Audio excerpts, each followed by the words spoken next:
The single-engine swap that saved the P-51 Mustang. Introduction: The Impossible Visitor. May 1944. Rechlin Luftwaffe Test Center, Germany. The air was thick with the smell of machine oil and a chilling mist. Dr. Hans, chief engineer at Daimler-Benz, stood frozen, staring intently at the silver fighter plane sitting in the center of the hangar. It was a captured P-51 Mustang. In Hans's eyes, this aircraft was more than just an enemy. It was a paradox that violated every law of physics he knew. Its fuselage looked as heavy as a truck, its wings seemed unreasonably thick, and the manufacturing quality screamed of crude American mass production. According to every formula in the German textbooks, this pile of metal should not be able to fly from London to Berlin, let alone hunt down their most elite fighters at 30,000 feet. But it did, and it was here. Hans took a deep breath and ordered the mechanics to pop the hood. In that moment, he saw the secret that would change the outcome of World War II. A heart that didn't originally belong to this body. If I told you that the birth of the greatest fighter plane of World War II actually stemmed from an engineering gamble that was almost abandoned by everyone, would you believe me? Today, we are going to dive into the top secret notes of German engineers and dismantle this mechanical monster that drove the commander-in-chief of the Luftwaffe to utter despair. Please like, subscribe, and hit the notification bell. This is crucial for us to declassify more historical archives. Chapter 1. The Failed Beginning. Prologue. File number USA 1940-X. October 1944. Rechlin Luftwaffe Test Center, Germany. The air raid sirens had just ceased, leaving the scent of gunpowder and damp earth lingering in the air. Dr. Hans, chief engineer at Daimler-Benz, pushed open the heavy iron door of the underground archives. Stored here were all the classified documents regarding Allied aviation industry collected by the Luftwaffe intelligence over the past 5 years. Under the dim yellow light, dust motes danced in the beam, looking exactly like the teetering fate of the Third Reich at this very moment. Hans walked over to the filing cabinet marked USA 1940-X. His fingers slid over the yellowing labels, finally stopping on an inconspicuous folder. The corners were worn and stamped with red ink, obsolete. It was an intelligence summary from the spring of 1940. Hans pulled out the file, a bitter, cold smile playing on his lips. He flipped to the first page. It was a memo sent back to Berlin by a German military attaché stationed in the U.S. The tone of the memo was filled with the arrogance and confidence characteristic of Germans at that time. Back then, France had just surrendered. The British were fleeing frantically from the beaches of Dunkirk, and America? To the Germans of 1940, America was nothing more than a fat businessman in a suit. The American aviation industry is a disorganized mess, Hans read the familiar German text softly. Their factories are still building luxury cars for Hollywood stars or tractors for farms. Their aircraft design philosophy lags behind Europe by at least 5 years. Aside from the Curtiss Company, which has some scale, the other so-called aviation companies are merely a bunch of amateurs banging away in their garages. The intelligence officer concluded with a definitive assertion.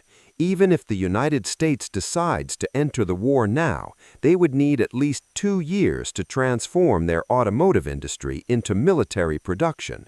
By then, the Iron Cross will have long been flying over every corner of London. This report seemed so precise, rational, and inassailable at the time. Hans closed the file, his fingertips turning white from the pressure. Who could have imagined that one of the amateurs mentioned in this report, a small company called North American Aviation, would give birth to a monster that would thoroughly strangle the Luftwaffe? This is not a story about the birth of a hero. This is a story about how arrogance leads to destruction. And the starting point of this story is not on the battlefield, but across the Atlantic in a smoke-filled hotel room in New York. This is a key moment skipped by history books. If you want to know what happened next, please like, subscribe, and hit the bell. We will take you back to 1940. Section 1. The Desperate Buyer. April 1940, New York, USA. Rainy nights in Manhattan always carry a suffocating sense of prosperity. But inside a suite at the Waldorf estate, the atmosphere was as depressing as a funeral. Sir Henry Self, head of the British Purchasing Commission, was pacing anxiously around the room. He had practically worn an invisible path into the carpet. The ashtray was overflowing with cigarette butts, and the air reeked of stale tobacco and anxiety. He didn't look like a high-ranking official controlling a budget of hundreds of millions of pounds. He looked more like a gambler on the verge of bankruptcy. In fact, the British Empire was indeed bankrupt at this moment, not financially, but temporally. Across the ocean, the iron hooves of Nazi Germany were ravaging the European continent. Poland was gone, Norway was teetering, and the Maginot Line in France looked to him like nothing more than an expensive joke. The Royal Air Force, though it possessed the excellent Spitfire and Hurricane fighters, simply didn't have enough of them. The Luftwaffe's bomber claim was like a dark cloud, ready to swallow London whole. Henry's mission was simple and brutal. Buy planes. Buy anything that could fly. As long as it had wings and could mount a machine gun, even if it was a flying coffin, Britain would take it. But he hit a wall. He had visited almost every major American aircraft manufacturer. Boeing, Douglas, Lockheed, the answers were all the same shakes of the head and helpless shrugs. Sorry, sir, our orders are booked until 1942. We don't have any spare production lines. The U.S. Army Air Corps just placed a priority order. Our hands are tied. Although the U.S. had not yet entered the war, its industrial system had begun to turn slowly, but it was far from reaching the terrifying efficiency of the arsenal of democracy that would come later. At this time, the scale of the American aviation industry wasn't even a fraction of Germany's. Henry stopped pacing and turned to look at the rain streaking the window, illuminated by neon lights. His gaze fell on a document on the table, his last hope and the source of his anxiety tonight. Curtiss-Wright. This was the only fighter manufacturer in the U.S. with large-scale mass production capabilities at the time. Their product, the P-40 Warhawk, was mediocre, heavy, slow to climb, poor high-altitude performance, but in 1940 it was the only thing available off the shelf. The British didn't like the P-40. RAF test pilots privately called it a flying brick that only a fool would fly. But in face of survival, choosiness was a luxury. Henry was ready to sign a contract for hundreds of P-40s. But hours just ago, the president of Curtiss-Wright dealt him a fatal blow. "We can't do it, Henry," the arrogant American said over the phone. "Our Buffalo plant is already running 3 shifts, 24 hours a day. If you want more planes, you'll have to find someone else to build the P-40s for us." This was why Henry was so desperate now. He was waving a massive check, but couldn't buy a single working gun. Just then, there was a knock on the door. His assistant entered, his face equally pale. "Sir," he whispered, "he's here, the president of North American Aviation, James Dutch Kindleberger." Henry rubbed his throbbing head and sighed deeply. "Send him in, even though I know this is a waste of time. In his intelligence files, North American Aviation was just a second-rate company making training aircraft, the T-6 Texan. Asking a training aircraft to make fighters was as absurd as asking a bicycle factory to build tanks. But he had no choice. He had to convince this man named Kindleberger to clear out his factory and manufacture those damned P-40s for Curtiss. What he didn't know was that when that door opened, the man walking in wasn't an obedient subcontractor, but an ambitious visionary who was about to rewrite aviation history. Section 2. Chips on the Table. James Kindleberger, known to everyone as Dutch. When he walked into the room, he brought with him not just the cold draft from the hallway, but an aggressive vitality that felt out of place here. He was burly, loud, with a shrewd cunning in his eyes. He wasn't a gentleman born of nobility. He was a doer who had climbed his way up from being an engineering draftsman. Kindleberger didn't show the excessive humility toward the British aristocracy that other suppliers did. He walked straight to the sofa, sat down, and lit a cigar, his movements as fluid as if he were in his own office. "So, sir," Kindleberger exhaled a cloud of smoke, opening directly, "I hear you want me to build P-40s for those guys at Curtiss." Sir Henry frowned. He wasn't used to this rude American style of opening, but he had to remain polite. "Yes, Mr. Kindleberger. The British Empire is in a critical moment. We need planes. Curtiss's capacity is saturated, and as far as we know, your factory in California has idle space." "It's a lucrative contract," Sir Henry added, trying to tempt the other man with money. "As long as you agree to the contract work, funding is not an issue." Kindleberger was silent for a moment. He stared at the flickering ember of his cigar, as if calculating something. In fact, long before coming here, Kindleberger had already seen through the game. Manufacturing P-40s? It was indeed a surefire profit for North American Aviation. No R&D risk, just build according to the blueprints. But Kindleberger was an ambitious man. He looked down on the P-40. As a manager with an engineering background, he knew the P-40's design was already obsolete. Its aerodynamic layout stemmed from old thinking of the mid-30s. Its structure was cumbersome, and its upgrade potential was limited. Asking North American Aviation to build this yesterday's news was like asking a racehorse to pull a millstone. More importantly, he wasn't content to be Curtiss's shadow forever. He wanted to prove that North American Aviation could build a world-class fighter. "I refuse," Kindleberger said suddenly. The air in the room instantly solidified.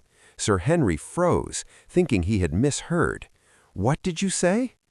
"I said I won't build P-40s, sir." Kindleberger looked up, his sharp gaze locking directly onto the Brit's eyes. "That's a mediocre plane, sir.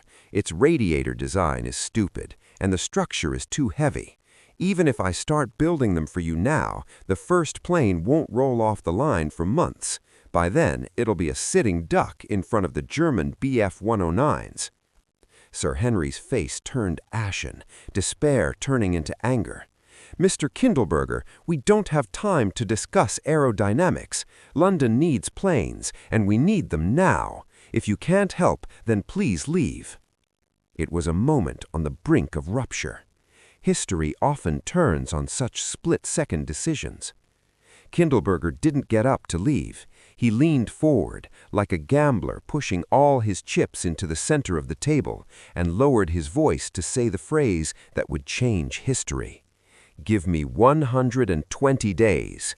"What?" Sir Henry froze again.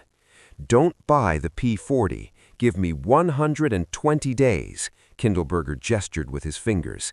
"I will design and build a brand new fighter for you. It will be faster, lighter, and more heavily armed than the P-40. It is designed specifically for this war, not dug out of a trash heap from 10 years ago." Sir Henry laughed, a bitter laugh full of absurdity. "Mr. Kindleberger, I admire your confidence, but do you know what you're saying? Designing a new fighter usually takes 2 to 3 years. You say 120 days? That's not even enough time to finish the drawings." "We can do it," Kindleberger said decisively. "My chief designer, Edgar Schmood, already has some ideas. We've been waiting for this opportunity. Trust me, sir, if you choose the P-40 now, you'll regret it. But if you gamble on North American aviation, you'll get the weapon you truly need." The room fell to a deathly silence. Only the sound of rain outside and the ticking of the clock on the wall remained. Sir Henry looked at this arrogant American in front of him. Reason told him this was a crazy proposal, betting the fate of the nation on a company that had never built a fighter, and on a paper fighter that didn't exist, was practically dereliction of duty. But he also knew that the P-40 couldn't save Britain. He needed a miracle. After 2 long minutes, Sir Henry slowly leaned back in his chair. The anger in his eyes faded, replaced by the resolve of a desperate gamble. 120 days, the Brit repeated softly, as if confirming the date of an execution sentence. Kindleberger snubbed out his cigar, stood up, and revealed a victor's smile. "Get the check ready, sir. See you in California." The story has just begun. Although Kindleberger won the contract, he didn't have a plane yet. How would he and his team face the impossible 120 days ahead? Please like, subscribe, and hit the bell. We'll continue the revelation in the next section. Section 3. The Avenger from Bavaria. May 20, 1940. Inglewood, California. When Kindleberger returned to North American aviation with that priceless contract, he didn't receive a hero's welcome. On the contrary, when he announced in the conference room that we are going to build a brand new fighter in 120 days, the entire engineering team looked at him like he was a lunatic. It was an impossible mission. Under normal circumstances, wind tunnel testing alone would take 6 months.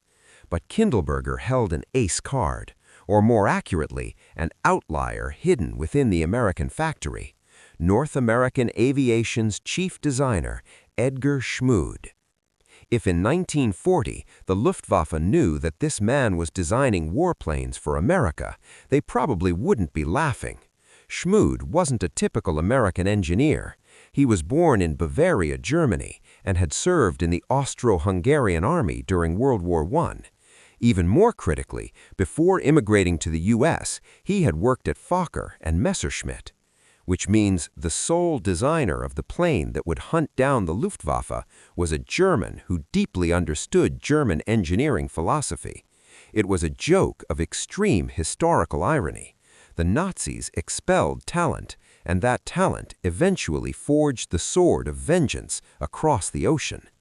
Schmood was a perfectionist. In that design room filled with smoke, coffee stains, and sketches, he was the absolute authority. "We can't build another P-40, Schmood roared at the exhausted engineers, his German accent becoming particularly pronounced in his agitation. "The P-40 is a flying brick. We are building a bullet. Air should not hit the plane. Air should embrace the plane." Against all odds, he decided to introduce a highly risky concept into the design, the laminar flow wing. This was black technology unproven in combat at the time. According to theoretical reports from the National Advisory Committee for Aeronautics, this design, which moved the thickest point of the wing further back, could drastically reduce air resistance. But in 1940, most designers thought it was just a laboratory toy, impossible to mass produce. "If we use a traditional wing, we can meet the schedule," a senior engineer protested. "The laminar flow wing requires too much manufacturing precision, Edgar. If the surface has even a tiny bump, the airflow will separate and the plane will stall and fall out of the sky."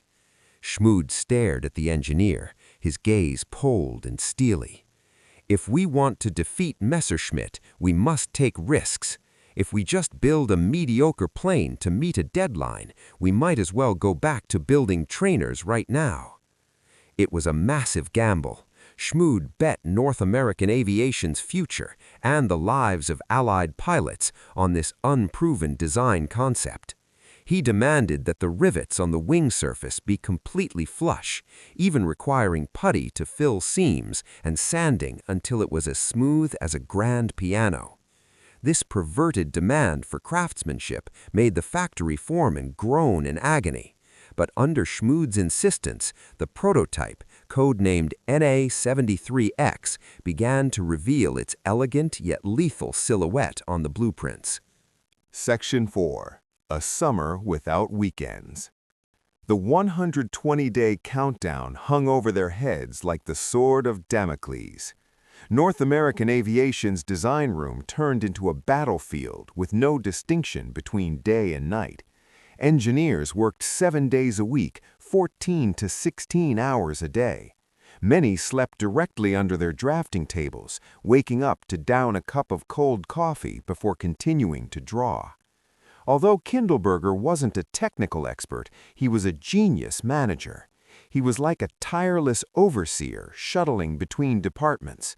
He installed hundreds of phones in the factory to ensure that if any problem arose in any link, the person responsible could be found within seconds. But there was one problem that neither Kindleberger nor Schmood could solve: the heart. Due to tight timing and political reasons, they couldn't get a better engine. Britain's own Merlin engine production was insufficient, and the best American air-cooled engines were prioritized by the military for Boeing and Douglas. Their only choice was, still, that mediocre Allison V1710 liquid-cooled engine. It was a fatal irony. They were designing the world's most aerodynamically perfect airframe, only to be forced to stuff it with a heart suffering from high-altitude asthma. Schmood knew this all too well. He wrote in his design notes, "The Allison engine will limit the soul of this aircraft. At low altitude, it will be invincible, but at high altitude, it will suffocate. We must make the airframe incredibly light and incredibly slippery to compensate for the engine's deficiency as much as possible." This was why the early Mustangs, though fast, performed merely averagely in high-altitude combat. It wasn't the designer's incompetence, it was a tragedy of the supply chain. But in that summer of 1940, no one looked that far ahead. Their only goal was to get this pile of metal into the sky before the British deadline. Section 6. The Miracle on Day 117. September 9, 1940. NA-73X prototype rollout. Day 117 since the contract signing, 3 days ahead of the deadline. When the hangar doors slowly opened and the all-metal, shimmering silver prototype was pushed out, everyone present fell silent. It didn't look bloated like the P-40, nor rounded like the Spitfire. Its lines were sharp, angular, full of the power of the industrial age. Especially that intake under the belly. Although it looked a little odd, it gave the plane a unique identity. But there was one final awkward interlude. Due to delays in the delivery of the Allison engine, yet another supply chain nightmare, the prototype rolled out on day 117 was actually a shell. It had no engine. To keep the British representatives from noticing, workers installed blocks of wood in the nose for weight distribution and covered it with the engine cowling. Nonetheless, as this heartless warplane shone in the sunlight, even those who didn't understand aerodynamics could feel it. This thing looked fast. Schmood stood behind the crowd, his eyes red-eyed, still clutching his slide rule. He looked at his masterpiece and whispered to himself, "Right now, it is just a beautiful shell, but one day I will find a heart worthy of it." This plane with a wooden engine is about to face its first test flight, but no one expected that it would nearly kill the test pilot on its maiden voyage. Was it a design flaw or human error? Please like, subscribe, and hit the bell. In the next chapter, we will uncover the terrifying moments of the first test flight. Chapter 2. The Diagnosis. Prologue. The Cold Rain of Liverpool. November 1941. Liverpool Docks, UK. The hinges of the crane screamed as it hoisted a massive wooden crate from the hold of the freighter Agamemnon. On the dock, a group of Royal Air Force ground crew, bundled in heavy wool coats, rubbed their hands together, waiting for the shipment from America. The sky was standard British gray, weeping a cold rain that soaked right through to the bone. When the crate was pried open to reveal a brand-new fighter plane, serial number AG-345, a low murmur of awe swept through the crowd. Compared to the oil-stained, patch-covered Hurricane fighters parked nearby, this machine from California was as clean as a piece of industrial art. Its aluminum skin glistened in the rain, the streamlined fuselage looking aggressive and poised. Even the cockpit still held the scent of new leather and rubber, a distinct smell of American factories that was a luxury to the British, who were used to wartime rationing and the smell of mildew. "That thing looks fast," a flight sergeant said, patting the wing. The smoothness of the laminar flow surface surprised him. "The Yanks finally sent us something decent." The RAF officially designated dispatch of aircraft Mustang Mach 1. At that moment, everyone was full of hope. The RAF desperately needed fighters. Although they had narrowly won the Battle of Britain, they were still on the defensive. They needed a long-legged fighter that could fly to France and punch the Germans. However, a glamorous exterior often hides internal flaws. These excited ground crew didn't know that what they were unboxing was about to be a massive disappointment. Section 2. The Invisible Wall. February 1942. Duxford Airfield, Air Fighting Development Unit. The disappointment came quickly. The pilots tasked with testing the Mustang were the RAF's most fastidious. They were used to the ballet-like agility of the Spitfire. Initially, their reviews of the Mustang were glowing.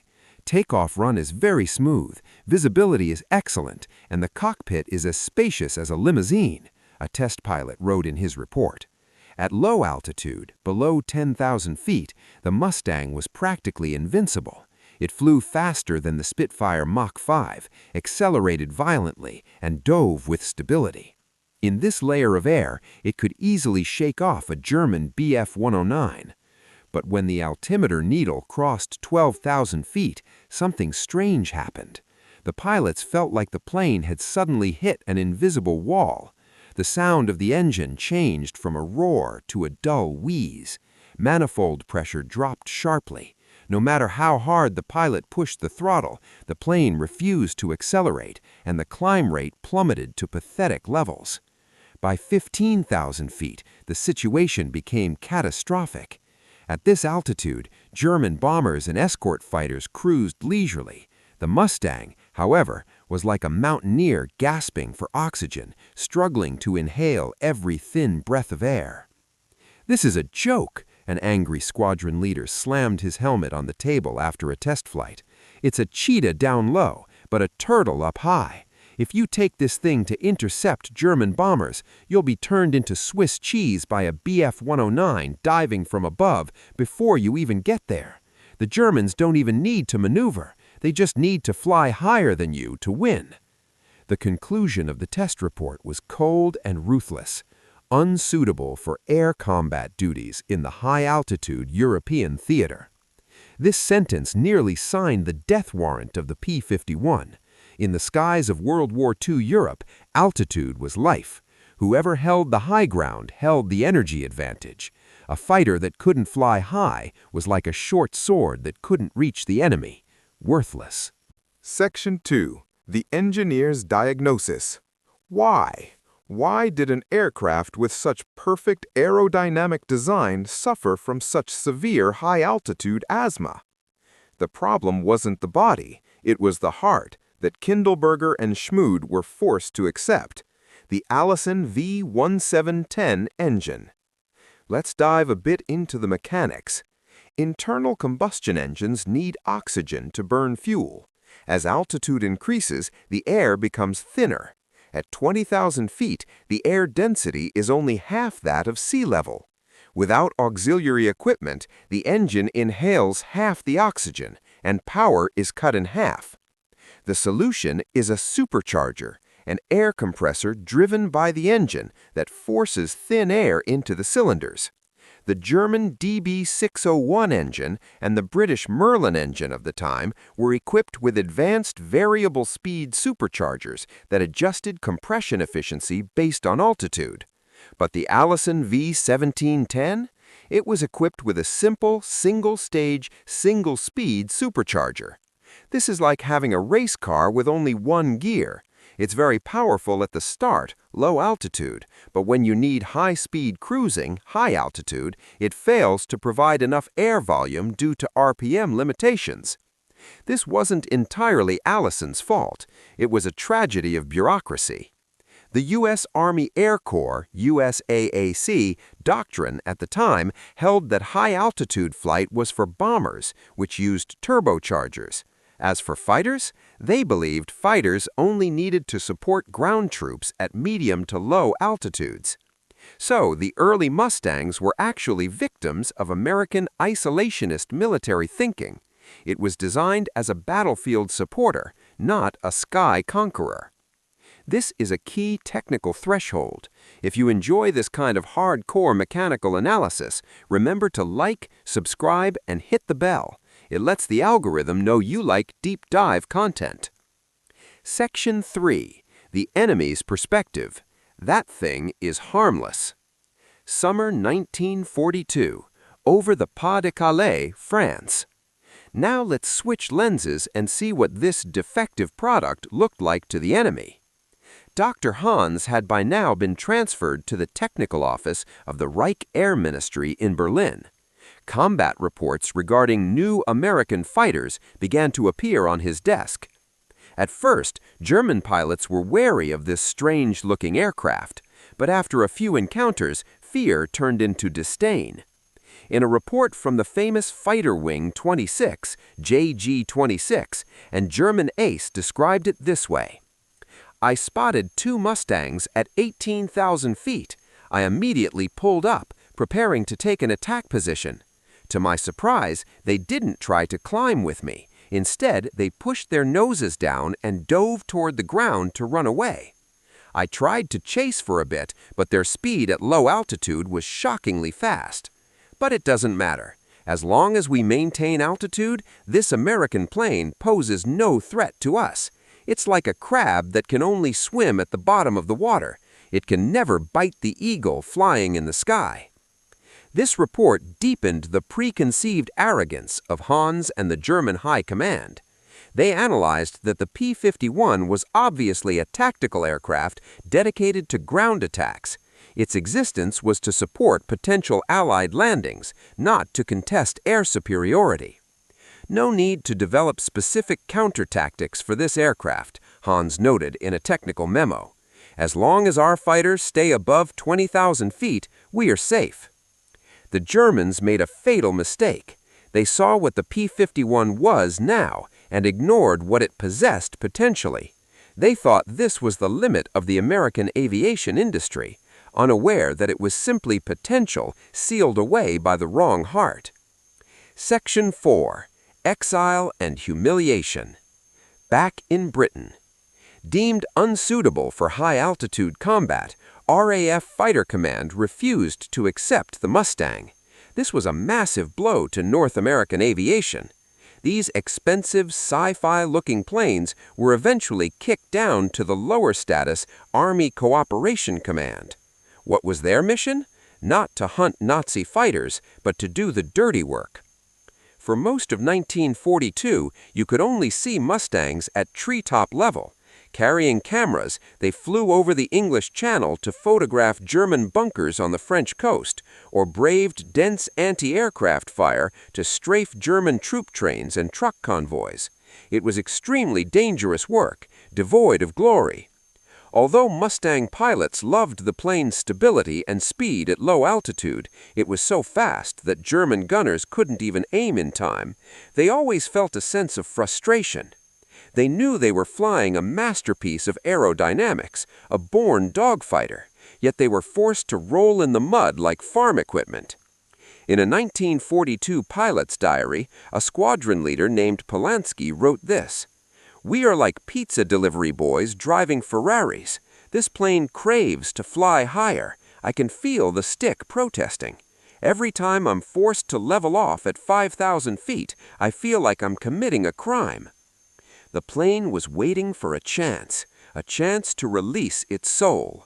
And that chance came from an accidental test drive. This test drive would completely change the course of World War II and become the beginning of Dr. Hans's nightmare. Section 5. Harker's Inspiration. April 1942. Rotal Test Flight Center. Ronnie Harker, this is a name you rarely hear in ordinary history books, but in the legend of the P-51, he was the man who lit the fuse. Harker wasn't an ordinary test pilot. He was the chief test pilot for Rolls-Royce. His job was to test various aircraft fitted with Merlin engines. One day, he was invited to test fly this American plane that famously couldn't fly high. He climbed into the cockpit, took off, and accelerated. As an expert who had spent his life dealing with Merlin engines, he keenly felt something different about this aircraft. Its drag was incredibly low. When he pulled back the throttle, the plane didn't decelerate quickly like a Spitfire. Instead, it continued to sprint as if gliding on ice. Good God, Harker marveled internally. The aerodynamic efficiency of this plane is far superior to our Spitfire. After landing, Harker didn't complain about the engine like everyone else. Instead, he fell into deep thought. He did a simple math problem.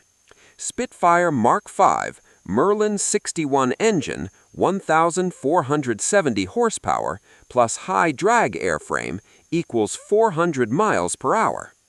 Mustang Mark I, Allison engine, 1,100 horsepower, plus low drag airframe equals 390 miles per hour. Just if we stuffed the Spitfire's powerful heart, the Merlin 61, into this Mustang's exquisitely smooth body, what would happen? Harker immediately grabbed the phone and called Rolls-Royce management. "Gentlemen, I think I just flew a plane that could bankrupt the Luftwaffe, but it has the wrong engine."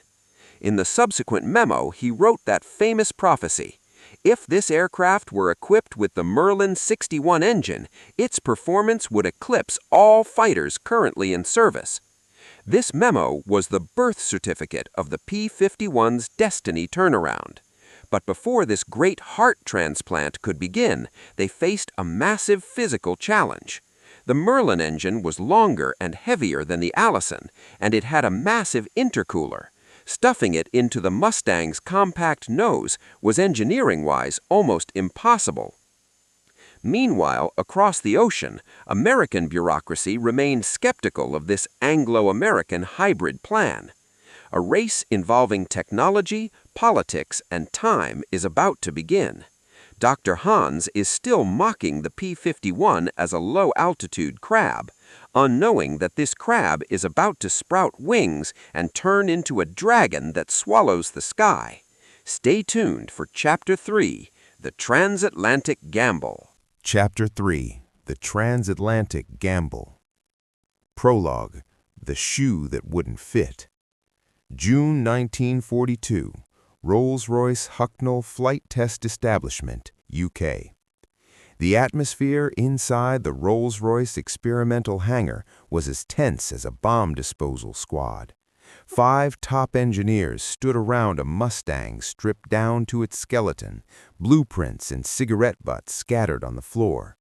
Before them lay a physics problem, simply put, trying to stuff a size 10 foot into a size 7 shoe. Ronnie Harker's suggestion sounded wonderful. Put the Merlin 61 into the Mustang, but in reality, it was a nightmare. The Merlin 61 was powerful because it was equipped with a 2-stage, 2-speed supercharger and an intercooler.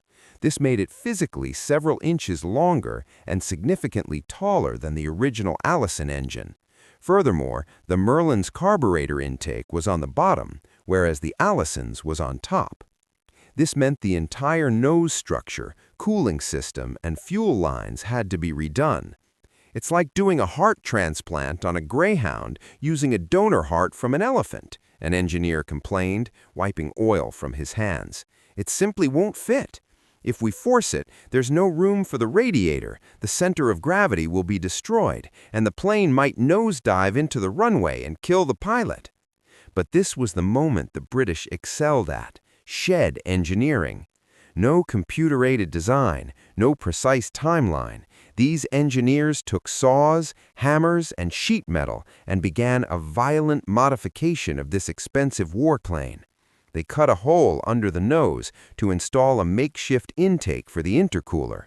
They re-welded the engine mounts. They even hand-hammered the shape of the new cowling.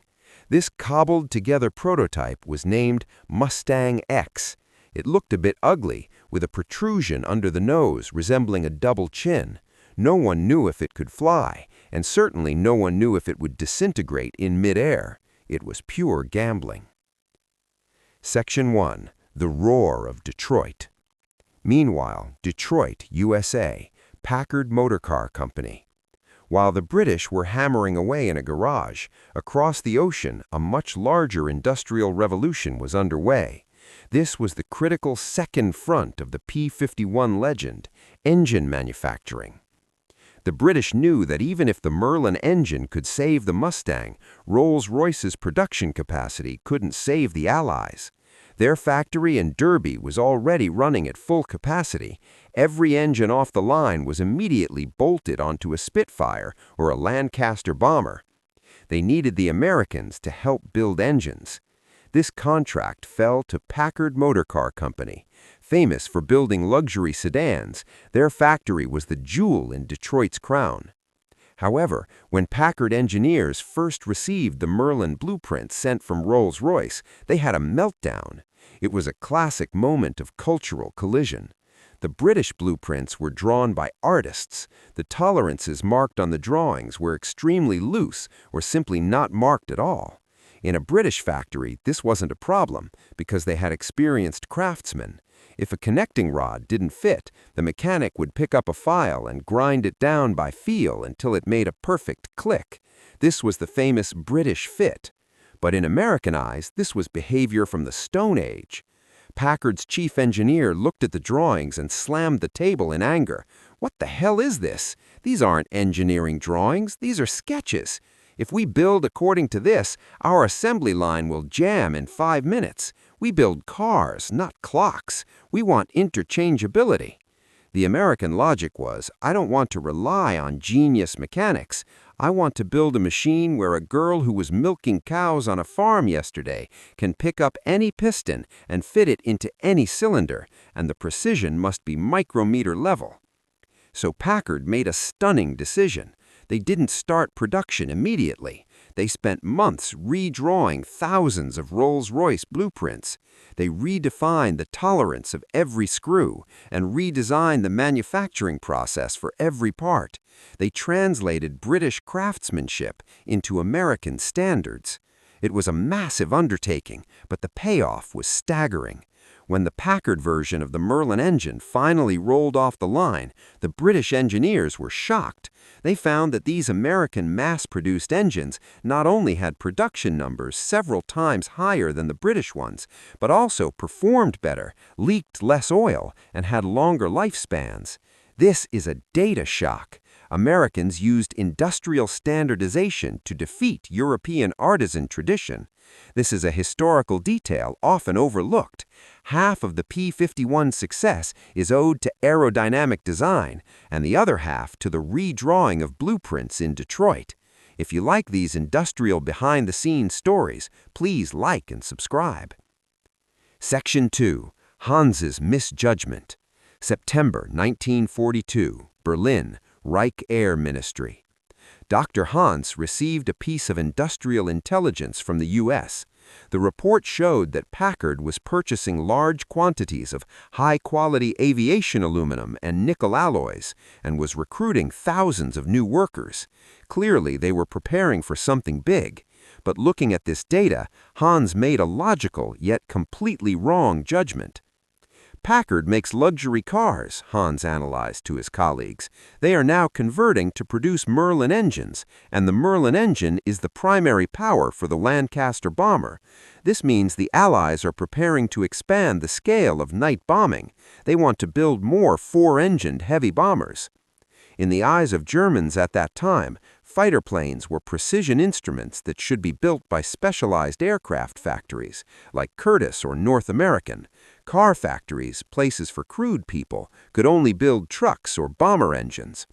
Hans wrote in his report, "We should strengthen our night defenses. The Americans are producing more bomber hearts for the British.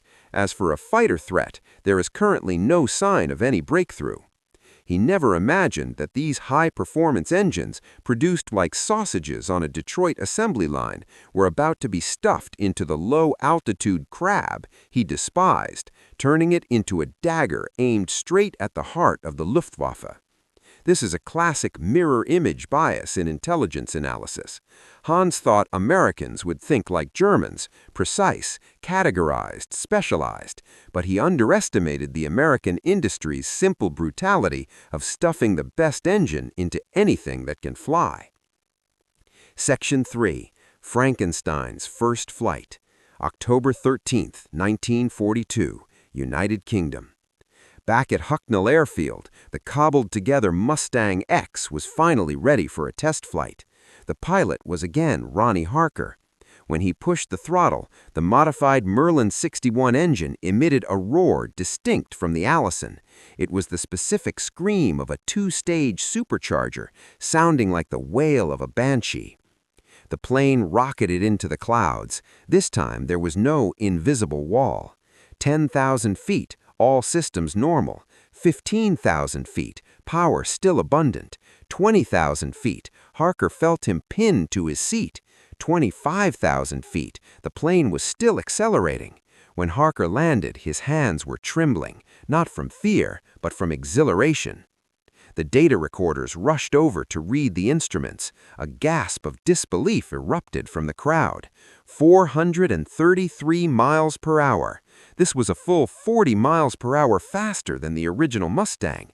More importantly, this speed was achieved at an altitude of over 20,000 feet. At this height, it was already faster than Germany's latest FW-190. "We did it!" Harker removed his oxygen mask, a look of ecstasy on his face. The news traveled fast back to the U.S. Upon receiving the telegram, North American's Kindleberger said only one sentence: "Send the drawings over. We're going to mass production." Section 4. The Final Puzzle. However, just as everyone was immersed in joy, a new problem emerged. Although the Mustang X proved the potential of the Merlin plus Mustang combo, the British modification was too crude. That chin radiator added too much drag, and the center of gravity distribution was far from ideal. To turn this prototype into a production aircraft, North American Aviation's engineers needed to work real magic. Schmud looked at the sketches sent by the British and frowned. "No, we can't hang the radiator on the chin. It's ugly and the drag is too high." He made a bold decision. Keep the Mustang's signature belly radiator design, but completely reconstruct the internal structure to accommodate the Merlin engine's more complex cooling needs. Simultaneously, they had to introduce a brand new propeller, a massive four-bladed Hamilton Standard prop, to digest the Merlin engine's terrifying 1,500 horsepower. This birthed the P-51B, U.S. designation, in 1943. It was the perfect complete form. It had the laminar flow wing designed by Schmud, low drag. It had the Merlin engine produced by Packard, high-altitude power. It had huge internal fuel tanks, unlimited range. Three technical advantages that were originally unrelated miraculously fused together at this moment. Dr. Hans's nightmare was now lined up on the production lines in California, ready to be painted with the white star of the U.S. Army Air Forces. In the next chapter, we'll leave the factories and labs and fly directly into the European skies of early 1944. That was the beginning of the Luftwaffe's collapse. We'll witness the aerial slaughter known as Big Week through the diary of a German pilot. This battle will prove that the P-51 was not just a plane, it was the terminator of the empire. Chapter 4. The Ghost over Berlin. Prologue.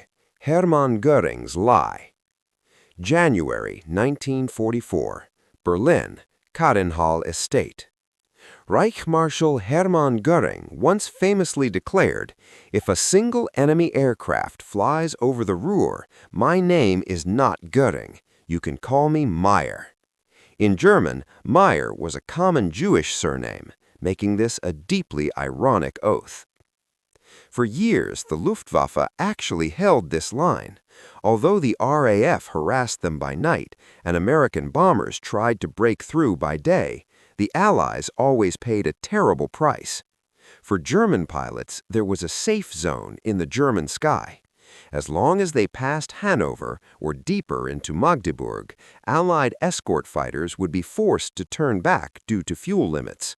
At that point, German fighters could rush into the flock like wolves, slaughtering the unprotected B-17 bombers at will. Dr. Hans was currently at the Air Ministry in Berlin, reviewing radar defense reports. The reports showed that while the American bomber fleets were massive, their loss rates remained sky-high. In the Schweinfurt raid alone, the Americans lost 60 bombers. "They can't keep this up," Hans wrote in a letter to a frontline commander. "This suicidal daylight bombing is unsustainable. As long as we continue to shoot down their bombers, they will break." But he ignored one variable. Tiny, fast-moving blips had recently appeared on the radar screens. They no longer turned back at the border like the P-47s. They were always there, like ghosts that refused to leave. Section 1. Jimmy Doolittle's Unlock Order. January 1944. UK, U.S. 8th Air Force Headquarters. Across the channel, a new commander took charge of the U.S. 8th Air Force's fighter units. It was Jimmy Doolittle, the legend who had led the raid on Tokyo. On his first day at the office, Doolittle saw a sign in the hallway. "The first duty of fighters is to protect the bombers." This was an iron rule. To protect the lumbering bombers, P-47 and P-38 pilots were required to fly in tight formation with the bombers and were forbidden from pursuing enemy aircraft. This left them with their hands tied, completely passive against agile German fighters. Doolittle frowned and tore the sign down. He issued a new order that changed the rules of air warfare in World War II, a command short and bloody. Pursue and destroy the enemy wherever you find him. This was the famous Ultimate Pursuit Order. At the same time, the P-51B began equipping units in large numbers. Doolittle looked at the performance specs of this new plane, especially that staggering range, and smiled coldly. "Since it can fly to Berlin," Doolittle said to his staff, "then we will set the battlefield in Berlin." It was a strategic shift. Before, American fighters were bodyguards. Now they became hunters. And the bomber fleets? They became bait, used to lure the Luftwaffe into the air so the Mustangs could harvest them. Section 2. The Diary of Fear. February 24th, during Big Week.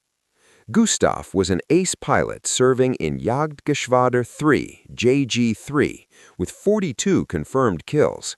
He was an old acquaintance of Dr. Hans, and they often corresponded about aircraft performance. These are the last few pages of his diary, recording the afternoon that shattered his worldview. The alarm sounded again. Radar showed a massive formation of fat cars, B-17 bombers, approaching Braunschweig. We scrambled. The weather was clear, visibility excellent. As per routine, we climbed to 26,000 feet, preparing to attack from the direction of the sun. Our targets were the bombers. As for those escorting American fighters, we assumed they were P-47s. Calculated by distance, they should be low on fuel and heading home by now. My wingman, Hans, another pilot, noticed the anomaly first. He screamed over the radio, "Look up! What is that?" Hans looked up. Higher than them, at about 30,000 feet in the deep blue sky, several silver dots were shimmering. They weren't P-47s preparing to go home. Those planes were still carrying drop tanks, circling leisurely like hawks waiting for prey. Mustangs! Damn it! This is the heart of Germany. How can they have the fuel to be here? Then those silver dots dropped their external tanks. It was a signal of death. They dove. The speed was incredible. Our Bf-109s became sluggish at high altitude, but those Mustangs were sliding down like they were on a playground slide. I tried to dive to escape. It's my old trick. I pushed the stick forward, the engine screaming, the earth rushing up to meet me. Normally, American planes can't catch my dive, but this time, when I looked behind, that silver reaper hadn't gotten smaller, it was getting bigger. Tongues of fire were spitting from its wings. I can't shake it. It's faster than me, more agile than me, and it doesn't give a damn about fuel consumption. This isn't a battle, it's an execution. That afternoon, Gustav did not return. This is a brutal reality. When technical superiority meets tactical liberation, the result is a one-sided slaughter. If you like this first-person historical reconstruction, please like and subscribe. Section 3. The Hunting Season. As Big Week unfolded, the entire Luftwaffe found itself trapped in a nightmare. Before, when German pilots took off to intercept bombers, they had a psychological advantage. They knew that if they just hung in there for a while, the Allied fighters would disappear. But now, no matter where they flew, even over downtown Berlin, the Mustangs were their shadow. The appearance of the P-51 brought two devastating consequences. One, physical destruction. Not only did Mustangs attack enemy aircraft in the air, but under Doolittle's new orders, they would drop to low altitudes on their way home, maniacally strafing German airfields, locomotives, oil depots, and even planes taking off or landing. German pilots discovered they weren't even safe taxiing on the ground. 2. Psychological collapse. This was the most lethal. German pilots began to despair. There are no safe zones anymore. This fear spread like a virus. Reviewing combat loss reports, Dr. Hans noticed a heart-stopping trend in the data. Experienced Experten, aces, were disappearing rapidly. It took 300 hours to train an Allied pilot who could fly a Spitfire or P-51, but it took years to train a German ace who could survive. But in the spring of 1944, these precious seeds were being harvested in batches.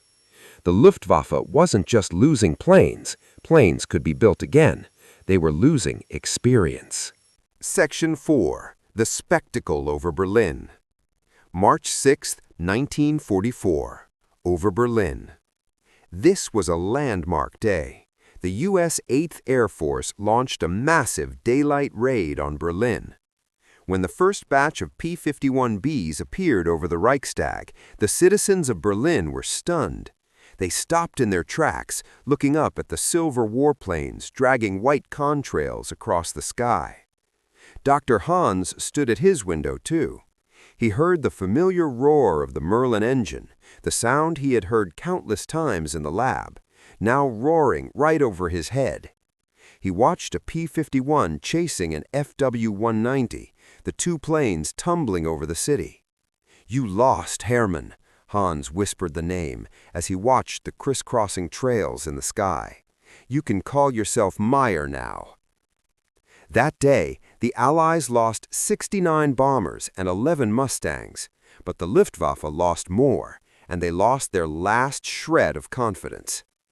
When Goering learned that Mustangs had appeared over Berlin, his initial reaction was rage, dismissing it as false intelligence.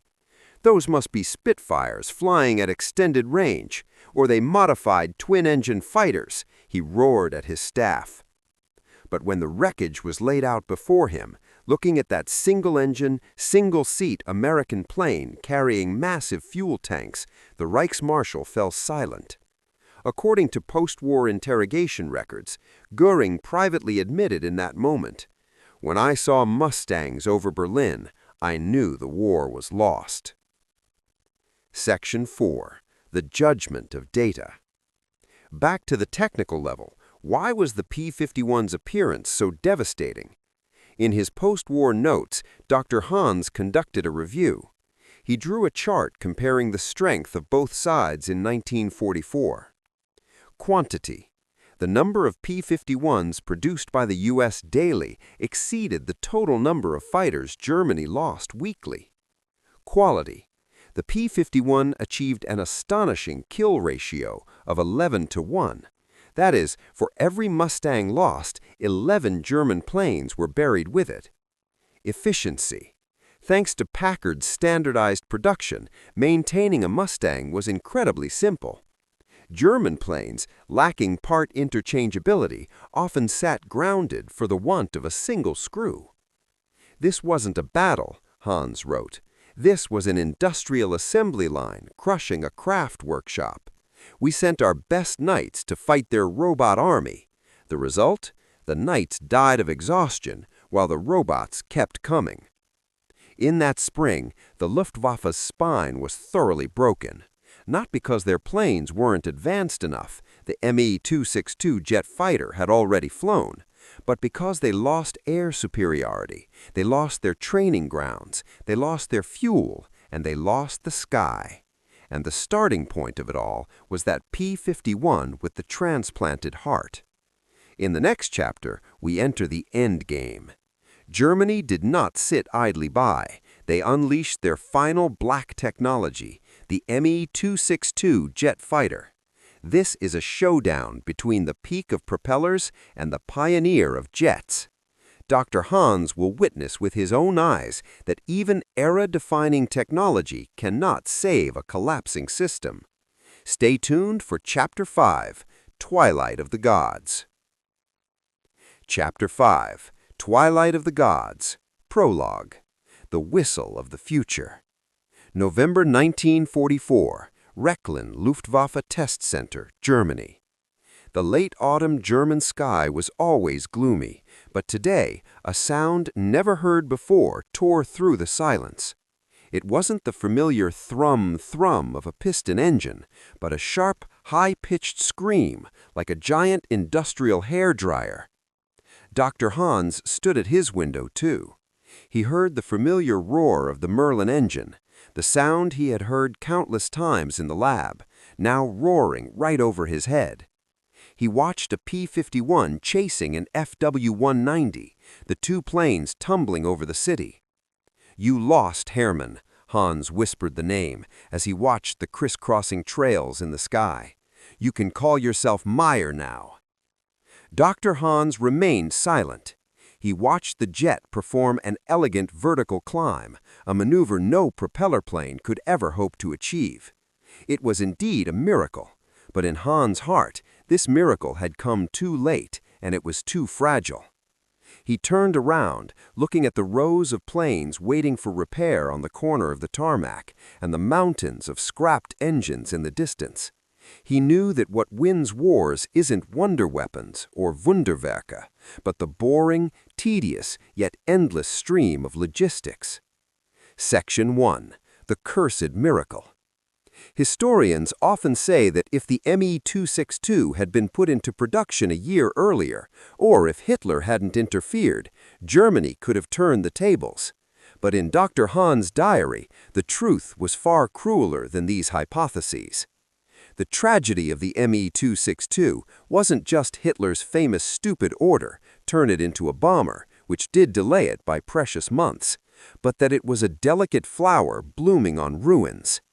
Its heart, the Jumo A004 jet engine, while advanced, was extremely unreliable. because Germany lacked heat-resistant rare metals like nickel and chromium, the turbine blades were made of ordinary steel or even hollow metal sheets cooled by air. This resulted in an extremely short lifespan, averaging only 20 to 25 hours. By comparison, the Packard-built Merlin engine could run for hundreds of hours without a major overhaul. Dr. Hans had seen a desperate scene in the repair shop, mechanics changing jet engines as frequently as changing tires. And at frontline airfields, due to lack of fuel, the Allies had bombed the synthetic oil plants. These expensive jets often just sat on the ground, used as fixed anti-aircraft turrets. "We built a Formula One race car," Hans wrote sorrowfully, "but we tried to drive it in a swamp, and we didn't have any gas." And hovering over the swamp were thousands of P-51 Mustangs. This is a story about the mismatch between technology and environment. If you like this kind of deep historical reflection, please like, subscribe, and hit the bell. Section 2. Rat-Catching Tactics. February 1945. Over Germany. For Allied pilots flying the P-51, the first encounter with the Me-262 was terrifying. Famous American ace Chuck Yeager recalled, "That thing left us behind like we were standing still. You pushed full throttle, but it disappeared like a rocket." In a one-on-one duel at 30,000 feet, the P-51 would surely lose. However, P-51 pilots quickly discovered the jet's Achilles heel. Early jet engines had a fatal flaw: extremely slow throttle response. If you jammed the throttle forward at low speeds, the engine wouldn't accelerate. It might flame out or even stall. Therefore, the Me-262 was extremely vulnerable during takeoff and landing, like a chick just breaking out of its shell. So the Allies changed tactics. "If I can't catch you in the sky, I'll wait for you at your doorstep." This was the brutal rat-catching tactics. Thanks to the P-51's terrifying range, remember the flying gas station Dr. Hans feared, American pilots could fly to German jet bases and circle there, waiting. They would patiently wait for the Me-262 to run out of fuel and return. When the German pilot slowed down, dropped his landing gear, and focused entirely on lining up with the runway, the P-51s hiding in the clouds would dive down like hawks. This wasn't a duel between knights, it was an ambush. From the tower at Rechlin, Dr. Hans witnessed this tragedy countless times. He watched Germany's most advanced fighters turn into balls of fire at the end of the runway. "The Americans don't need to be faster than us, they just need to be more patient than us and have more fuel than us," Hans said to the collapsing commander beside him. In the final months of the war, the P-51 became a veritable airfield breaker. They blockaded German skies in swarms. Anything attempting to take off was destroyed instantly. Section 3. The Moment of Collapse. April 1945. Rechlin. The sound of artillery from the front line was getting closer. This time it wasn't from the sky, but from the ground. The Red Army approached from the east, the Americans from the west. The Rechlin Test Center descended into chaos. Classified documents were thrown into fire pits, ash falling like black snowflakes. Dr. Hans stood in his office, looking around for the last time. On the wall hung a cutaway diagram of the P-51, right next to the blueprints of the Me-262. The two drawings hung side by side, like a massive irony. On one side, complex, exquisite, futuristic, but failed German craftsmanship. On the other, simple, brutal, mass-produced, but victorious American industry. He picked up the notebook containing all the secrets of the P-51, hesitated, and finally did not throw it into the fire. He slipped it into his coat pocket. He said to himself, "This is not shame, this is a lesson. Future German engineers need to know how we lost."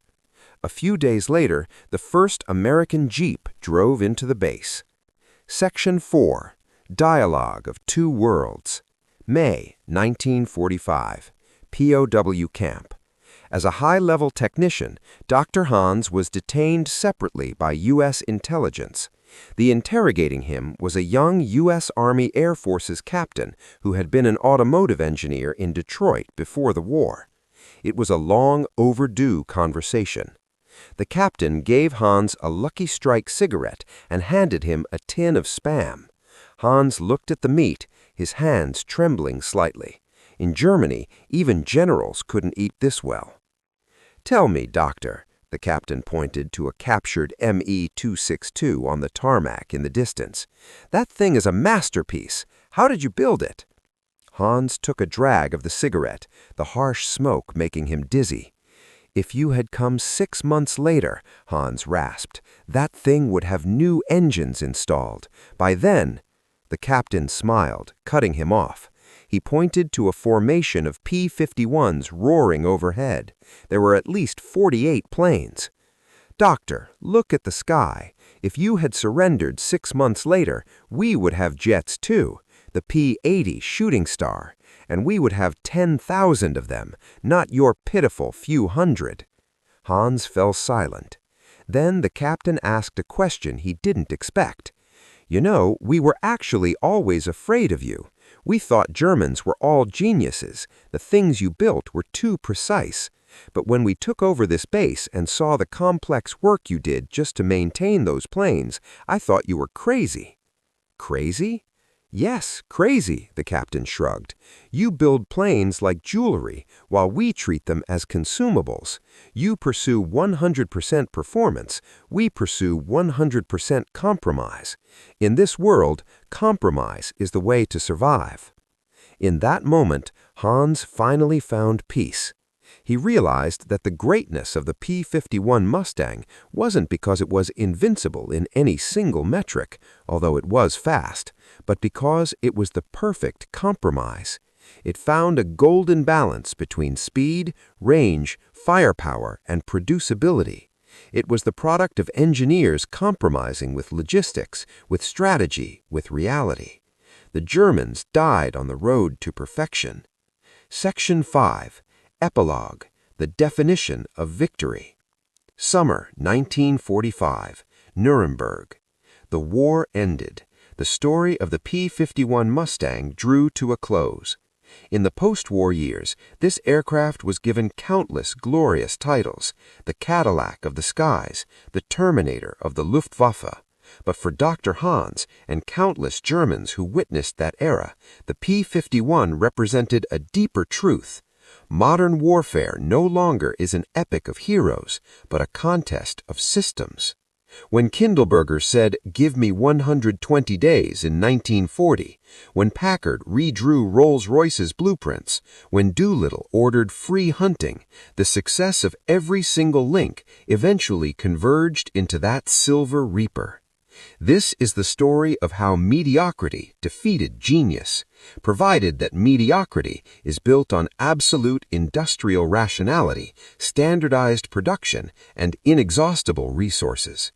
Hans wrote in the final paragraph of his memoirs, "We lost to a hybrid aircraft. Its body was American, its heart was British. It wasn't perfect, but it arrived at exactly the right time, and it arrived in thousands." When history turns this page, the P-51 Mustang will be remembered forever as the greatest avenger of the industrial age. This is the story of the P-51 Mustang. From a piece of scrap metal rejected by the British to the nightmare over Berlin. It didn't just change a war, it defined an era. Now, I want to leave the final question to you. If you were a German engineer in 1944, facing this magnitude of industrial crushing, would you choose to continue developing black technology like the Me-262 to try and turn the tide, or would you recommend producing more cheap Bf-109s to counter the numerical advantage? Tell me your choice in the comments below.